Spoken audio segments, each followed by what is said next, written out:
My first trip to Africa was about doing some relief work. We smuggled in a bunch of antibiotics. For me, that's been a process of knowledge, meditation, exercise. You're big on morning routine. If I don't have a good morning routine, the whole day is a disaster for me. So I was driving the tractor with two big trailers behind it, and I was going too fast. One wheel locked up, and it kept driving. It drove into a hedgerow and fractured the wheel off the tractor. You're right. It was I could have killed myself. I was 12 years old and killed the people working with me. People who avoid difficult things suffer. Because if you're constantly hiding and not facing the reality, and you're just running away and you're in la la land, eventually it's gonna bite you in the butt. Catch up. In life, if you don't have a purpose that's bigger than you, it's not as fun. And a physiological fact that I love, they've proven that when human beings consciously help another human being, your lymphocyte levels go up. We benefit physiologically.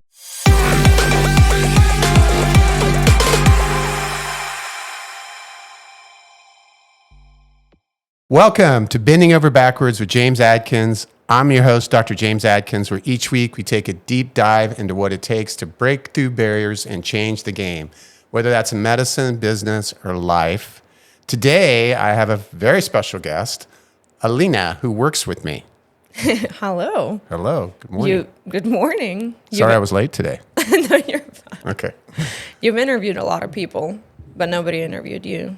So I think that's why we're doing it today. Okay. We're All right. interviewing you I'm today. not as interesting as the people I interview, but I'll take the questions. I think you're just being too shy. Okay. I think you have a pretty cool story. You already did an interview, like you talked in front of the camera, which I know you don't like doing. So that's why we're doing this Not today. my favorite. No.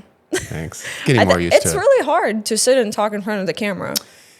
It is, and especially if you prefer asking questions versus answering questions, right? Yeah, because you're talking to just the camera, like nobody's True. there to respond, true. so you just feel a little crazy. You're like, Yeah. so hello. No, yeah, for sure. All right, so I know a few different things. You've been in many of my interviews, so you probably know a lot about me. I do. Maybe things I don't want you to know. I do, but I do want to know more about your Africa trip. I know Okay. you took a trip with your friend John, Yes, right? yep. And you guys went across Africa on the bike. Yeah, Which yeah. is crazy. I know you talked a little bit about this, but I want to know more. Yeah. Did you plan this? So we have two trips to Africa I've been on. Okay. One where I got married. Most I do important trip remember of my that. life. I married my wife. We eloped and didn't make me the best favorite person of my father-in-law, but we're great friends now. My first trip to Africa was about doing some relief work. We hauled in a bunch of antibiotics, suitcases full of antibiotics to give to a lot of people in Africa are underprivileged, right? And so we smuggled in a bunch of antibiotics, and our goal. Smuggled in? What do you mean smuggled in? Well, you Was it can't not take legal? a bunch of medicine across the border And how to did you different do countries. that? Just in our suitcase. We were taking a risk. And it was bit of a while We're ago both when there's not doctors. a lot of airport security, right? In Africa, not as much as here. That's true. That is true. At least it was for good purposes. It was a good purpose. It was a good purpose. So we started out on two motorcycles on the northern border of Kenya. And these are dirt bikes. We weren't riding on the tarmac. We were riding on the dirt. We had a chase car. We were sleeping on the ground. We were driving through the savannah, through many different, up mountains, over rivers. It was a crazy trip. We crashed between my best friend, Dr. Mason, who I'll have on this podcast. He and I crashed 9 times in 8 days. We had full shoulder pads, gear. This is serious stuff. How did you crash? What do you mean? Hit a sand pile, almost hit an animal. Were you riding through a falling river. asleep or something? No, just crashed. Just crashing motorcycles. It was, it was a dangerous trip. It was, he on his third day, my best friend crashed, and we thought he had what's called a pneumothorax. He had a tear in his pleura, so he was having trouble breathing. We weren't sure whether we were going to have to fly him out of there. It ended up being a musculoskeletal problem that I was able to help him with, thank goodness. But yeah, one of the best adventures of my life, meeting African people, seeing all the need there. It was an inspiring time for me. And that's why I went back to build a well to help this village, and instead eloped to my wife. Very cool. There you go. How was the culture shock? It's very different. Yeah, it is different. Beautiful people. It's interesting seeing an African person speaking with a really strong English accent. I thought that was really beautiful because of the history of England and Kenya specifically. It was very inspiring to me. It made me realize how spoiled us Americans are, how easy our lives are, what people in the Western world in general. Very different. Very different. It was majestic. The beauty, seeing the animals and the safari landscape. But a lot of poverty. It was seeing that was made you feel blessed to be born in the Western world. Yeah, I think also like when you see that, you just realize that those people are not worried about the things that we are mostly worried about. Like So the money, true. the like, oh, am I gonna have like this piece of clothes that's just popular? They're just trying to survive there. They're just trying to eat every day and have good water and stay So healthy. true. Clean water is such an important thing in Africa. It's so true. And they're a lot of them are happy. Yeah. Happier than It doesn't take a lot for them it to sure be happy. doesn't. It really doesn't. You're correct about the worrying about things that don't matter. I woke up this morning to exercise, and I'm thinking about our podcast. And I'm you like, were why worried? should I worry about this? There's real things in the world to be considered about. So you're right. I think we in the Western world, we focus on in medicine, we say we take care of the worried well, meaning people that are really well, but they're just worried all the time. And that's me. So I'm not lecturing I have to fight worry in my life and getting up and ruminating on my problems. And for me, that's been a process of knowledge, meditation, exercise. You're big on morning routine. I'm big on morning routines because that kind of kickstarts my day. If I don't have a good morning routine, the whole day is a disaster for me. And because you've seen me interview people, Yeah. I think that that's an important thing. I love learning from people. What's your morning routine? My morning routine, me and my boyfriend wake up about like 5:30. So you're early too. Yeah, I go to the gym, work out, get back home, walk our dog for 30-45 minutes. So you get outside, Yeah. which all that you're reading is really important. All the experts are saying. And then Nature. just get home, eat, and then get ready for work Yeah. and get in front of my computer, respond to emails. You are a and- hard worker. You are. You're a Thank disciplined you. worker. Thank you. And But we talked about this too, that a lot of successful people, we've mentioned this a million times, a lot of successful people have routines because if you have a routine, you have everything kind of scheduled out throughout the day, then you make sure you get to it. And that's how you stay successful, really. You just do it. There's no secret sauce. So true. Just executing, isn't it? Yeah. It's because things are going to pop up. I always thought early in my career when I was building my company and my practice, like one day it's going to get easy. It does. One day, one day I'm going to be successful, financially successful in my practice. One day I'm going to get that perfect physician working with me or employee, or my life's I'm going to get married. The reality is there's going to be problems every day, isn't there? So if you have that, and sometimes it's bigger stuff pops up, real serious stuff. And I think that if you have that work done in the morning, if you've done that physical work, you've been out in nature, you've meditated, you've prayed, you've set the tone for your day, you just deal with it so much better. I know there's been literally years in my life when I didn't do that, when I was earlier in my career, and how a little thing could set me off and ruin my day versus, and it still does. I still have to fight that. But I think having that routine, just locking in the morning and getting that started just really sets the tone. And you're right. It seems like every successful female entrepreneur I interview, male entrepreneur I interview, has something they're getting done early in the morning to get their day going. Because throughout the day, you're giving the energy to everybody else. And then if you have time for yourself in the morning, you kind of like collect yourself. Yeah. In a way. Because how much energy does it take to win? Everything you've got. Yeah. Everything. It's, if you do not have energy, you are not going to be successful. It takes, that's an important ingredient to being effective at your job, isn't it? It takes energy. Especially when you are your own boss and like you're an entrepreneur, because nobody's there to push you. So you have to push yourself. And if you have no energy and no motivation, it's really hard. Like I've been there. There's been weeks when you're like, oh my God, how am I going to get through this? I don't have it in me this week. Yeah. Yeah. Or during the day. You think about, I think about my confidence level during the day, how it varies depending on what I've eaten. That too. How much sleep did you have the night? Did you have too much red wine the night before? Did you, you're right. Your physio. You think about it. where your emotions come from and your energy comes from. It's a chemical process that goes along with thinking. And if you have the wrong diet, if you've eaten the wrong food, if you haven't exercised recently, if you haven't slept correctly, you will have low energy. And you can walk in a room. Females are really good at this. You can walk in a room and sense the energy of people. I think females have a sixth sense that maybe males don't have.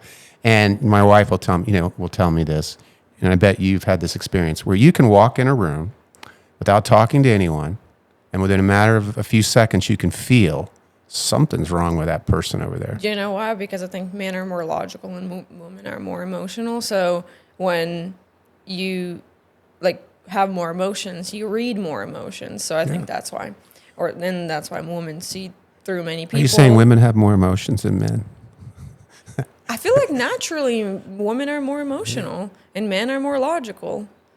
Like, I don't know, my boyfriend every time is like, boom, boom, boom, boom, boom. I'm like, that's not how I'm thinking. I'm like, what about my feelings? There is a bias like that, isn't there? There is a bit of a bias. What about my feelings, though? Yeah. It's like, what do you mean feelings? We're talking logic here. True. So I like to say evidence, bullshit, logic. Sorry, let me repeat that again. Evidence, bullshit, logic. Anyway, that's kind of a process I run through in my mind when I'm thinking through a process. So tell me about the hardest gig you've ever had. Is it me working with us in our company? the hardest gig. I don't think I've had the hardest gig. I actually really like when things are challenging. Mm-hmm. When things are easy, it gets boring. Sure. And I get very unmotivated and very I feel stuck. So I like when things are challenging. I don't think there was anything that super challenging. I think there's something coming up that I will be doing challenging. Okay. I don't know if I Share can with really that. talk about it. Oh, okay. But I have a friend who is a Ferrari mechanic. Okay. And she's going to be a judge at Pebble. Wow. She's going to be the youngest judge. Wow. And I'm going to be doing some cool stuff with her. That's cool. When we're Ferrari there. mechanic, female Ferrari mechanic. That's pretty cool. She is pretty cool. I bet. She's What's her name? badass. Her name is Victoria Bruno. Okay. Yeah, that honestly, she her story is amazing. She grew up in LA, was an actress, wanted to be an actress, and then when she I think was 26 or 27, she decided that she doesn't want to do that, and she's really, really passionate about vintage Ferraris, and she went to McPherson. It's a college. Where is it? Not Nebraska. I forget the state, but anyway, she went there and There's a McPherson, Kansas. yes, there we go, in Kansas. Is it in Kansas? Yeah. Wow. She where I grew up. went to McPherson there and she graduated and she works a really cool, Wow. pretty famous shop in California. Awesome. It's really awesome. Yeah. Because That's you a don't- stereotype. That's the opposite of a stereotype. I mean, I know. right? I mean, who would have thought a female Ferrari mechanic? She That is knows so badass. much. Pretty cool. I Very cool. And it's interesting that you mentioned that it's not a stereotype because, sadly, still in this day and age, people are still sexist and weird. Guys get very, I think, insecure about women knowing more than them. And she probably does know way Sure. more than them because every day she works on cars that a lot of people don't even see, or have the ability to see in real life because they're rare. So what she does is really cool. So that's going to be challenging. So you're Not challenging. It's more of Exciting. something new, something. Yeah. And I'm really she's a really good friend, so I'm really excited to do it with her because I love her as a person. Okay. And just very gonna cool. be challenging, but in a good way, exciting way. All right. I like it. My turn to ask. Okay. I know you grew up in a farm. Mm-hmm. And Emmanuel was telling me that you flipped the tractor. I want to hear that story. Well, I grew up. Yeah, that's a good. We were rural, blue collar farmers and cattle ranchers. That's my family. I grew up in Kansas in the Midwest. Oh, so you did grow up in Kansas. I did. So that's why you I know that. That's why you how know I the college. Yeah, There it we go. wasn't a chic. We say ranch. People think, it wasn't like that. We had horses and cattle, but it was a rural. It was we'll say it was a cross between a It's farm and a ranch. a hard job to A have hard a job. ranch. It was a very hard job. Dangerous. You're right. I mean, it's interesting when I think back in the rural Midwest how children are given so much responsibility, maybe earlier, at least at that time when I was growing up in the 70s. You know, I mean, I was driving a truck in the pasture with my grandpa and my father when they were feeding horses and cattle out of the back of the truck. And I'm driving a truck and I'm 5. I couldn't reach, I'm holding on to the steering wheel, standing up, driving it slowly. You know, it's obviously idling. But at a young age, we drove tractors and we drove trucks and one year when I was 12, I was 12 years old. We were hauling hay. So we're moving hay from a field to a barn, and it was going to start raining, and we were in a hurry. So I was driving the tractor with 2 big trailers behind it, and I'm driving it down the road, and I turned into a field, and there were workers on the back of the truck, and I was going too fast. And I stepped on the brake, and the tractor, one wheel locked up, and it kept driving. It drove into a hedgerow and fractured the wheel off the tractor. Could have killed me. Knocked some guys off of the trailer behind me. It was a disaster. You're right. I could have killed myself. I was 12 years old and killed the people working with me. I think a rural environment can be a cattle ranch or a farm can be dangerous for young people. You know, we were breaking horses and riding horses when we were young people, and you can get hurt. You're right. I've been run over and dragged and kicked, and that's just But it builds personality, because then you're not a softie. Not soft. I love that story. Yeah. Like, because then, you know, you've done it, you've seen it. If you ever need to do it if you can handle again, that, you can handle anything. Yeah. Exactly. Yeah, that's something we fight, isn't it? You know, that's something I do fight as a male, not being soft, making sure I stay fit mentally and I stay fit physically. You're right. Maybe that's a stereotype. The last thing I think a man, probably female too, but a male wants to be is weak, soft. And I think some of our society, it lends itself to making us feel that we're weak and that we're soft. You know, I don't know if that's the internet or if that's life is so easy in the Western world.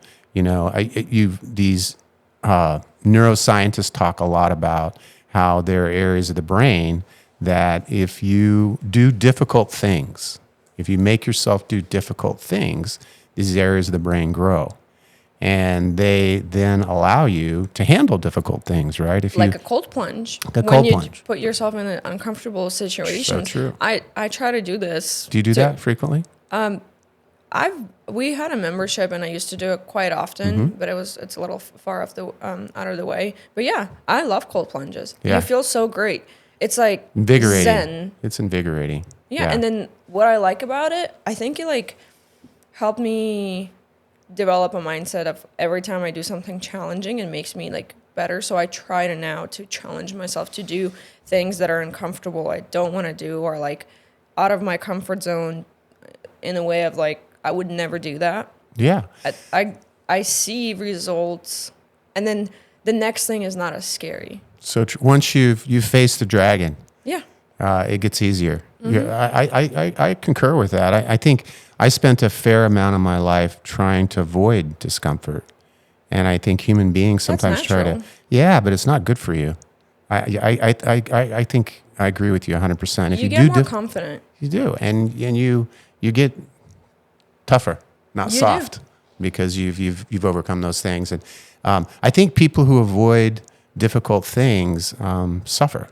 I think there's a challenge or a side effect to that. I'm sure, because if you're constantly hiding and not facing the reality, like for example, let's say it's their personal life and you're just running away and you're pretending you're in La La Land, eventually it's gonna like bite you in the butt. Catch up. Yeah, it doesn't go away. No. The sooner you face it, the better it gets. The quicker it gets better. Leaning in, right? Leaning into that. It's just a part of life. I think maybe it's not talked about enough, or wasn't talked about enough, that it's totally okay to have like problems in life. With social media especially, everybody is like showing their perfect life. Everything is luxury and amazing. And I think people are so tired of it. And we always talk about it. I was like, just ask whatever, because people are so sick of it.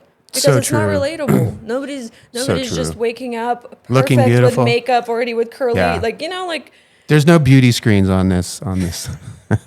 You don't use beauty screens for James. I have all kinds of wrinkles. Yeah, it's. I concur. yeah. And I think it's great that a lot of people like showing the reality, like through social media, or Yeah, talk about it. admitting. It's like a male. We talk about being weak. It is so true. I don't think I would have in a million years ever admitted, especially not on a podcast or to people, to strangers, that I face depression sometimes. We all do I that, know but we that's do. a part of life. But most males will not admit that. Yeah, And I don't think because 10 years ago I would have, 5 years ago, you're right. It's, we all go through those low moments and those depressive, anxiety ridden moments and fear and lack of confidence. Every human being, goes through that. Yeah, even the most powerful people in the world. True. So Because true. it's just a part of life. I feel like the more powerful you are, the lonelier it gets, the more depressing it gets, actually. The old that's because- lonely at the top. You're right. Yeah, and I mean, how many like celebrities, commit suicide, or they're not like, they have everything. They have friends, they have quote unquote power, fame, beauty. They can buy whatever they want. They can go anywhere. But why? Because that's not what's fulfilling. No. You Other need a thing- purpose, don't you? I Yeah. mean, human beings need a purpose. That's one of my favorite authors is Viktor Frankl, and he wrote a book. You probably have heard of him. He's the Austrian psychiatrist who was imprisoned in the Nazi death camps during World War II, and he wrote a book called Man's Search for Meaning. I love that book, and basically he talks in there extensively about logotherapy. I won't go into that, but essentially. In life, if you don't have a purpose that's bigger than you, I think most people are starting to figure this out. It's not as fun. We're more successful, we're happier, we're more grounded when we're doing things that are for a bigger purpose, right? That's no secret. And a physiological thing, a fact that I love when it comes to human beings is that there's immunologists that have measured your lymphocyte levels, a measure of your white blood cells and how effective they are in fighting off disease, and they've proven that when human beings consciously help another human being, your lymphocyte levels go up. Mm-hmm. So God, the universe, built us so that when we try to help other human beings, when we try to do something that is more than just for ourselves, we benefit physiologically. I think it's That's really cool. It's really cool. Yeah. And I mean, it feels good to help others. Feels Like, good how to feel fulfilling is good. it? It does. Like I don't remember the last time I've helped someone and I felt horrible about it. Right? Like, When I went from being a practicing doctor to running a healthcare company and employing physicians, and I did that pretty early in my career. how old were you? I was 30. So I only really actively saw patients Just matured. just still no. I wasn't mature. Maybe mature in my business, but certainly not in my personal life. At 30, I was a train wreck. But the transitions are hard on human beings, and I think the transition speaking specifically from seeing patients and helping them to going to being a business owner and employing physicians and running a healthcare company. I got depressed because I wasn't seeing patients. And when I used to see people, it was such a rewarding thing to take care of another human being and for them to thank you. You're like, oh my God, you're actually paying me to take care of this person. And when they leave, I get all the benefit I get from helping another human being and the feeling it gave me, that all went away when I stopped practicing. And so it took me a few years to try to figure out how I was going to get that. People need people. You need a purpose that is bigger than you, and for us, we're Christians. For us, for me, it's become even more important to make sure that when it comes to human beings and healthcare, especially in my space, spine and pain medicine, that human beings get the best care, and doctors and chiropractors and healthcare practitioners and physical therapists and nurses, all healthcare providers want to help people. That's the reason you get into that space, but we also are trained a certain way, and we're biased in the way we deliver our medicine. I talk about this a bit. Yeah. And in spine and pain medicine, a bias can be really a problem because it's not as clear as in like a pulmonary problem, or if you have a GI problem or a lung problem or a cardiac problem, the specialists kind of have a tendency to agree a little bit more on the pathway. If you're a pulmonologist or a cardiologist and you have chest pain or difficulty breathing, you're a patient, you go to see one of those experts, you're probably going to get a similar diagnosis. If you have a spine problem and you go to a doctor or a therapist or a specialist of some kind, the chances of you getting a uniform diagnosis are low. Meaning the diagnosis you get is often going to be completely dependent upon the type of practitioner you're seeing, whether she or he was trained a certain way. And so subsequently, the assessment and the treatment is going to be biased based solely, or not solely, maybe based largely on the practitioner's training, and maybe it has nothing to do with the available options for a patient or even what the best science says today for treating that problem. There's a gap between when science starts proving the best pathway forward for a certain healthcare condition, and physicians and practitioners in the insurance industry accepting it. And the theory is it's about 10 years. So think about that.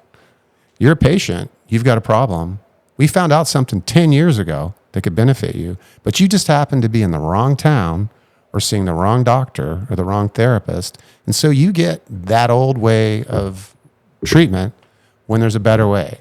And so my passion in life is the multi-specialty spine and pain program of having board-certified interventional pain physicians and spine surgeons and chiropractors and physical therapists and behavioral health. Behavioral health, the biggest part of it, making sure behavioral health is a big part of taking care of patients, because when patients have, and I'm not talking about simple back pain, but when patients have a chronic spine or pain issue, the life changes. I couldn't even imagine when you're constantly in pain. Can you imagine you wake up and when you roll over, you're in pain? My mom has, I told you, back problems. And every day she's just like, oh, my back hurts. I'm like, go figure it out. Go get an injection. She's just like, oh, yeah, I'll go. It never goes. But I'm like, but this bothers you every day. Like, how are you like, it hurts. Distracts you. And it takes all your energy, too. It does. Because, I mean, it consumes your mind. You're like, I'm in pain. Yeah. Exactly. Well, think about if you walked around all day long with a muscle spasming. You're just holding your bicep in a contracted state. Patients with spine and pain issues oftentimes have chronic contracted muscles in their body, and it just robs them of energy. It robs them of their life, of their happiness. I do have a following up question for that. I know that when Liam was born, he had a problem with his neck. He did. Right? Yeah. Talk about that. Yeah, my son, my oldest son, it's not uncommon for a child. Their heads are really heavy. And when they, for their little frames, they don't have much muscles. And my wife was really little, and maybe got a kink in his neck when he was being born. But he developed a condition called torticollis, and that's where one of the muscles in the front of the neck gets into a spasm. Now, it may seem like a little problem, but it's not, because if that continues, it will actually will deform the face and cause. Because it's pulling. That's one thing I actually did not realize before that. Like, if one muscle is pulling, that means it's pulling the other muscle that connected to something else. Yeah. And then, like, the whole posture. Hip bone's connected to that. We call it the kinematic chain. Mm-hmm. And so, he did. He was spending a lot of time on his back with his head concocted to one side, starting to worry us. And it was pretty easy for me. I recognized it. I'm trained. I was able to release it with just my thumb and some stretches and positioning of his head. And we corrected it pretty quickly. My wife shared that with you. Oh, yeah. She shared a lot of different things. Okay, well. She also told me you like to sing. I like to what? Sing? And dance. I won't sing, especially when I've had some wine. Red wine, I'm a good singer and dancer. Yeah, you have a little girl. My daughter, just light of my life. She's so cute. Thank you, Georgiana. She is so pretty. I think she's the prettiest little girl I've ever seen. She stole my heart. She's going to steal a lot of people's heart. You're going to have to get a bat. Get a gun. Yeah. To beat the boys out. Yes. Well, I'll do it. You might have to. Yeah, she just graduated from kindergarten to first grade a few days ago. Really excited about that. She had her little graduation cap on and gown. Did you guys celebrate? We did. We did it. I went to the graduation. I went back to work. My wife stayed there for the lunch, but she was happy. She had a lot of fun. That's cute. You also have a lot of, not a lot, I guess. You have one passion on the water. Yeah, kite surfing. Kite surfing. We talked about it, how hard it is. Yes, that yes. It's very peaceful and you can turn off your brain. Yeah. Relax. So a lot of us have trouble. I don't know how you do that, how you turn off your brain. I do it with exercise. But when you are kite surfing, you can't think about anything else. It's pretty technical. That sport came very difficult to me. It took hours and hours and hours and hours of training. A physician that I work with was a kite surfer, and that's the reason he likes it, because it turns off his brain. Mm-hmm. So I did it the wrong way. I learned from him and my friends instead of going and getting official lessons. So I had many injuries. But that is a great sport. I would encourage you, give kite surfing a shot. It's a hot new sport, and it takes a little bit of core strength. But I have a friend of mine from California. He's an 85-year-old dentist, and he kite surfs. This is crazy. So there are there's lots of folks. You'd think you got to be some ripped athlete to kite surf. It's just not true. You see chubby people, you see children, females, old guys. Guys like me. But it's a cool really sport. Good. Yeah, and great exercise. It is phenomenal. Strains probably every single muscle. Your legs, you have to stabilize on the wave. Balance, you have to core. hold. Your whole body is working for hours. It is a hoot. You should try it. It's a ton of fun. I want to try it. I told you I'm gonna go to Costa Rica and we're gonna surf. So maybe Guanacaste. You can kite up in Guanacaste depending on the time of the year. We're going to Santa Teresa. I've never been to Costa Rica, so I don't even know where Guanacaste is. Well, the North Coast. I went there to go kite surfing, and it wasn't windy, so I didn't get to go. There's a Guanacaste, is what they call it. It's on the north side, near the border with Nicaragua, I guess. There is really good kite surfing there, depending on the time of the year. It's a good spot. Would you say? I'm curious if you have a goal to kite surf in as many places as you can. No, I just love to get out there. It's fun. Maybe northern Brazil is a really cool place that's kind of an iconic kite surfing spot. I've been to many places. I've been very, very fortunate. Do you love traveling? I do. I married a woman from France, so traveling is in my blood. I love it, and and I think one of the beauties of traveling is it makes you appreciate your home and other cultures, right? Like we talked about Africa. I think when you see people of different cultures, it makes you tolerant of other human beings and how other people live. And I grew up in a rural community in the Midwest, and I'm glad I wanted to leave there as soon as I was a little boy. I wanted to get out of there. But there's beautiful people in that place, beautiful. But there's also some mentality sometimes when you stay in a place, right, and you never leave, you don't get to see how the rest of the world lives. That's crazy, actually, to me. That in America, there's some people that's never even left the city. I'm like, there's so many opportunities to big place, make money here and go travel. I grew up in Ukraine. Yeah, that's what I was going to ask you about the Ukraine. Now, how did you get here from the Ukraine? Talk about that. Ukraine is an important I know, geopolitical spot right now. Share with us, give us your take on that. What's going on in Ukraine? I don't have any takes about the war because do. Come on. No, I don't know. I haven't been to Ukraine for one in 9 years since I moved here. And there's so much, I think, either bias or you're never gonna because we don't know the whole story. No, because I hear from my friends I have a best friend that I went to college with, and her boyfriend burnt alive and at war, and that's a part of it. You see different parts. There's a political side, and then there's people human side that didn't do anything, and then they're just dying. They're shot at. Yeah. I have so many friends that either escaped Ukraine in family. Here, I'll tell you this story. I have a really close family of people that I grew up with. They have 3 girls and a brother. And I just remember 2 or 3 years ago, they called me and they said they were driving from Ukraine in the car to Portugal. through That's a Europe. bit of a drive. Yeah. And my friend who never drove a stick, she got licensed, but like she's like, this is my first time like driving a stick. Drove stick from Ukraine all the way to Portugal. Wow. That's a really long way Yeah. just to escape. And I don't know, by the grace of God, their dad was the truck driver and he was in Europe at that time. He was like, get out, like we need to leave. So then they flew here. I had to pick them up from the border of Tijuana because Wow. You had to get them here. yeah, like fast as I you was could. raising money with my boyfriend and like trying to help them to get here because even me 9 years ago when I moved like here, at that time I didn't understand because I was 17 years old and my Sure. mom wanted to come here. I really didn't because I You mean wanna I stay had my home. whole Yeah, life of course. there, friends. Who wants to you leave know. 17? I mean, Yeah, no. But now I'm so grateful because like the opportunities I got, you know, the people that I've met, like I just know that none of this would have been possible in Ukraine. Although I love Ukraine, it's beautiful, but it's different. I think different. Europe in general is different. Like unless you know someone or you were born into wealth or whatever that might be, it's really hard to become someone there.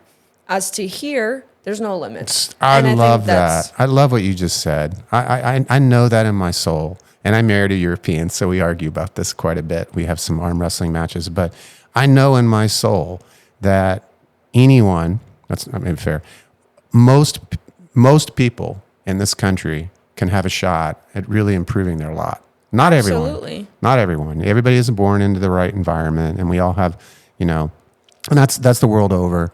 But in the United States, the shots. opportunity for people, and I love how immigrants like yourself, I love your work ethic, and I've gotten to work with you and to see your passion, and you're successful, and you're gonna be radically successful, and that's because of this. I want to give credit a little bit to the culture of this country and the mentality of anyone.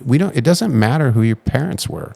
It just doesn't matter here. It really doesn't matter. People You can don't be care. They're like, successful. what have you done? What can you do as an American? I love that. And I do feel like it's almost like a caste system in Europe where you're born in this space and you're staying here. And like you said, unless you, right. I mean, I know You're there's, surviving. and I'm exaggerating. I'm generalizing a bit. Yeah. But I love what you just said. This country gives people such an opportunity that they can't get anywhere else in the world. Thanks for sharing that. Yeah, of course. And I think for everybody's out there, like, you're just probably making excuses to why, like we all do. I mean, I do sometimes too. Like, I mean, I'm a human, right? Sure. But like, it's excuses. I'm great at giving myself excuses. Well, but again, we're humans, and sometimes we don't want to do things. But then when you do it, and I really think that the success comes from just doing it. So Have you ever true. read a book, The Power of, what is it called? Power of Now with Eckhart Tolle. No, The Power of, oh my God, how did I forget? I wanted to say it so quickly. It's basically the repetitiveness of like, the book basically talks about if you do a little bit each day, if you... Like Kaizen, like the Japanese do a little bit every day, and that becomes a big thing. Yeah, it's like if you invested a penny every day, and then in 10 years you would have this amount. Sure. Or if you took $10,000 right Consistency. now. Yeah. Or like if you ate less calories, 100 calories every day, you're not going to see a result like tomorrow, but in a month you ate like 1,000 or 2,000 less calories than you normally would. So like over the years you lose the weight. Or same thing with work. If you make one extra call or you make one extra, I don't know, you meet someone every day, like you're just one step closer to being more successful. And I think in America is one big thing that I've noticed is everybody wants the quick success, quick loss of the weight, quick this and that, but like that's not how it works. McDonald's society. Marketing, great marketing. Yeah. Every company just has a great marketing of like, you can quickly lose weight Yeah. or you can quickly get successful, but that's just like, that's a lie. There's no quick success. And if it is quick, it will quickly go away Yeah, too. it's so true. And obviously in medicine and healthcare, the spine space thing. I'm in, it's just, if I can convince a patient to train their core every day, they'll fire us as needing us as their doctor, their pain almost immediately. They just don't need us. I say all the time that if patients would use if people, including myself, if people would use their turn signals and they would train their core, I'd be out of a job because it wouldn't be any car accidents. There wouldn't be people with weak cores. That's an exaggeration, but you're right. People want, and myself included, we want quick, immediate results. Well, everything is leading like really quick satisfaction right now. Like social media, the way you can like on Amazon buy something and if it's not there by tomorrow, you're like, what the heck? Because you're so used to like at 4 a.m. it's already by your door because the world is evolving. Fast. But it's back to Europe, how interesting. People have so much more slower life than in America. They're like, you wake up at 6? I wake up at 9 and go to work at 11. And my dinner is at 10 p.m. I'm like, at 10, I already see a second dream. Yeah. Right? So true. Very different cultures and lifestyles. So different. I noticed with my family from France, the first time I met my father-in-law, I remember being at his house and it's 8:30 in the morning. He's getting up. And I'm like, what?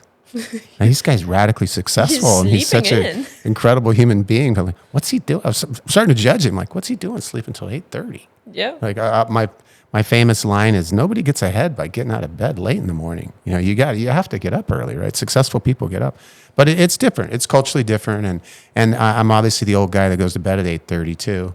8:30 or 9, I'm in bed. 9:30. Yeah. I feel the best when I wake up. I mean, I'm sure you've slept in before. You didn't always wake up at 4:30, but like every time when I wake up at 5:30 and like 7:30, even that 2-hour difference is so big. I feel like in those 2 hours I can do so much, and my day starts. I'm like, oh, it's only 7:30, and I already went to the gym, already ate, I walked the dog, already sent this email. I'm like, all right, the day started, and then you have still so much day to live. Yeah. Opposed to waking up late. So true. Then you like start your day. By the time you start, it's already 10, 11. You're like the world is already going. So true. Success leaves clues, and you'll rarely meet a really successful person, I think, that's sleeping in. I always tell my sons that. You're not gonna be successful unless you get out of bed in the morning, son. That's what I say all the time. I mean, I agree with you. I mean, when I was a kid, I would sleep in too. Sleep in, yeah. Teenagers especially. Yeah. But there's a different rhythm in the south of Europe. I've noticed too. They just get up later. They go to bed later. They eat later. They have how they can get away with the 2-hour lunches, 3-hour lunches. It's just not. It's American culture is just different. We're just not going to do that. Well, they take vacation. Like I just went to Thailand and we met people from like England or no, it was Norway, and they're like, yeah, we always go on vacations. Like every month we go for like 4 or 5 days. I'm like, what? They're like, yeah, like our jobs just give it. Like we can go for 2 months. I'm like, what? But that's normal. Like there, it's like they want you to go on vacation. They will give you a month off, which is like interesting. Do you think you changed culturally when you moved here? It influenced you to be the way you are more, or you think you do? Yes, I think I took the best of both worlds because I wouldn't. Yeah, the drive from being you're from a place that's improving, it's growing, it's becoming a bigger part of the world economy, right? Ukraine's growing and growing. You came here and your drive was already there. You already had drive, right? I mean, I don't know. No? I was 17. I didn't know English. We lived at these people's house that like we ended up moving out. We had no money with mom, like whatsoever. We had like $400 in our. Like, that's it. Like my mom was working for cash at like this Russian store. I was just helping these people like around the house. But then we moved out and I went to high school, which I'm really grateful for, which is really interesting. In Ukraine, it's very different. Like I was 17. I was on my 3rd year of college. At 17? Yes, because... So you finished earlier, secondary or high school? You can either stay in school until 9th grade and then go to college and finish high school in 1 year of college and still have the like electives that like you would want to do for the job. Okay. Or stay until 11th grade and then like, and we also don't have high school, middle school. It's all in one. Like it's just all in one. Okay. So yeah, and when I got here, they like put me in 10th grade and I was 17. So it was really weird. I'm like, I'm with 15-year-olds when I'm about to turn 18. Yeah. Also, it is very interesting, but School is much more easier here. Is it? Much. Oh, I remember I was in 10th grade and they were like learning something in biology that I learned in 5th in Ukraine. It was really interesting. The system here is better in the way of like the support, but it was interesting. I don't know. Not as challenging, you're saying. It wasn't. Okay. Like even for somebody who like I don't know English, like I didn't find it like that difficult. And that was interesting. And yeah, I mean, I was trying to find what I like to do. I always liked art and I have more of an artistic brain, I would say. Clearly, yeah. And I was just trying to figure out what I wanted to do. I went to school for clothes design, but then like I wasn't going to be a designer here. And then, yeah, just like makeup here and there. Have you had an eye for I mean, have you always, because photography, for filming, for social media stuff? I was thinking about this another day, and I think it's because my mom and my aunt always made me take pictures of them every time we were on vacation. Created a career. Yeah, it's interesting how, again, like, I don't know how to film on the camera, like how to use a camera properly, because there's so many What do you mean you don't know how to settings. use a camera I properly? didn't know. Oh, okay. I do Okay. know. So You're like, you're what do an you mean? Are expert." you doing this right now? I didn't know before I started, and that was really interesting. Like moment of my life again, like very challenging. Didn't know what I wanted to do. I knew I didn't want to work for anyone, and my boyfriend's like, just go start doing social media for people. Like everybody asked you before, and I was just like, you crazy? Who's gonna hire me? I don't even know how to use a camera, but the beauty of it, like now, like a year and a half later, like I know how to use a camera just perfect. Like I actually have a business out of it, and it's great. And I was like, oh my God, that's actually not that hard to start your own thing. You're just told that it is hard So because true. if everybody had a business. So true. If it's easy, everybody would do it.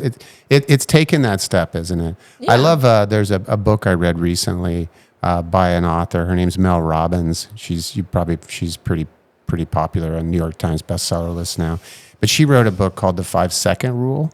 I think I've heard of it. Like, It's pretty good. And she also wrote a book called Let Them. Those are two great books I'd recommend. But the 5-second rule, what the fundamental message behind that is that from an evolutionary point of view, our brains want to maintain energy, right? You don't want to expend all your energy because you've got to run from a bear. You got to have the sugar. Your brain works on glucose. You have to have sugar.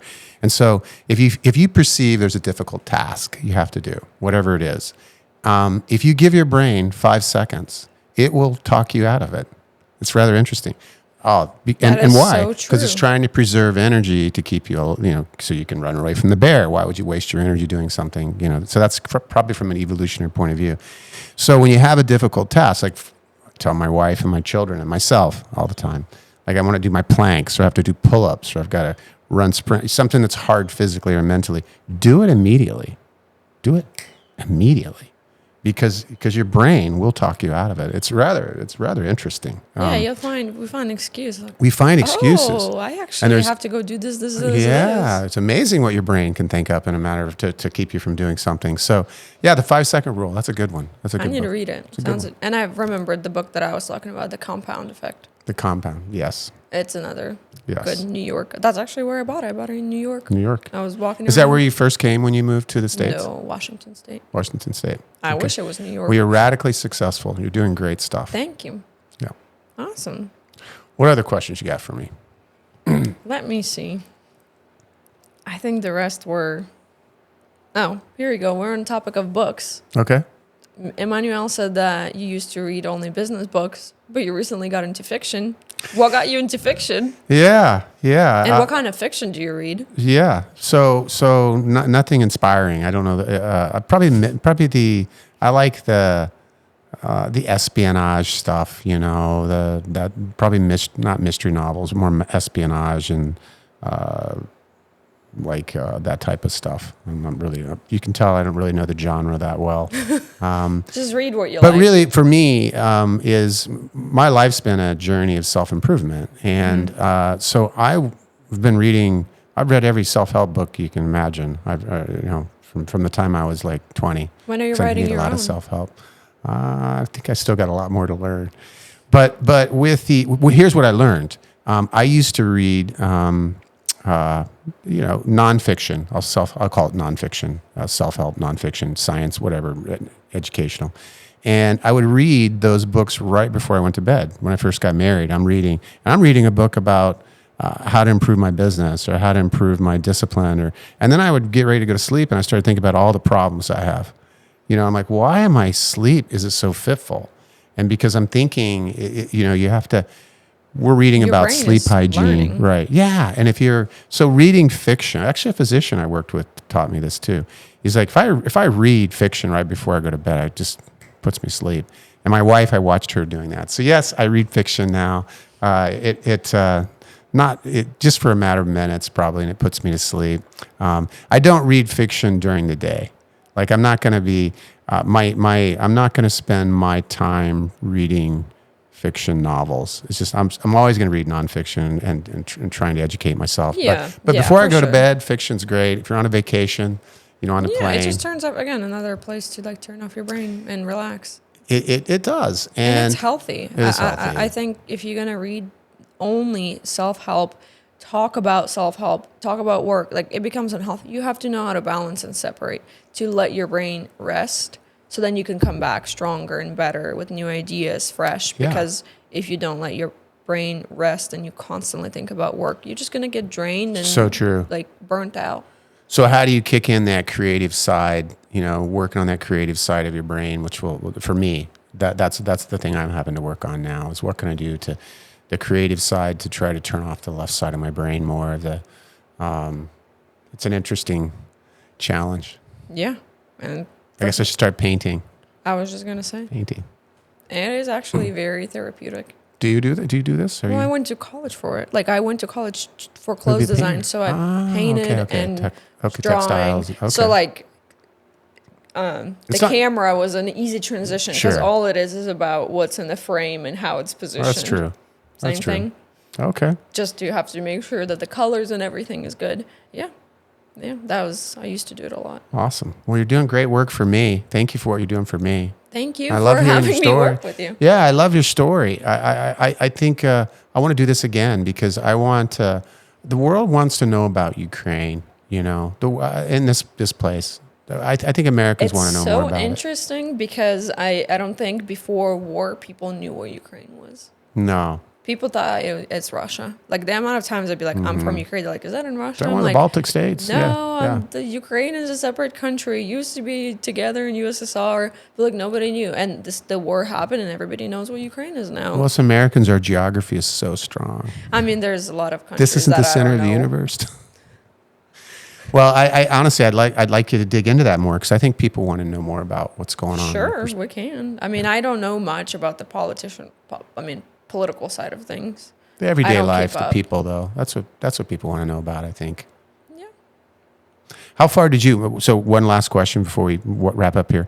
How far were you from the border of Russia? Did you ever go? Did I you lived ever in visit? Kiev. You lived in Kiev, so Yeah, I never been to Russia. you were a ways away, right? That's quite Yeah, a I ways was in away. the capital. Yeah.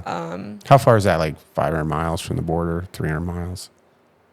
I honestly Something like don't that. know. I honestly don't know. That's literally the center of Ukraine. Okay. So if Ukraine is like Big. positioned like this, Yeah. it was literally right there, and then this is the Russian border kind of comes from Sure. from the top to the eastern side, Mm-hmm.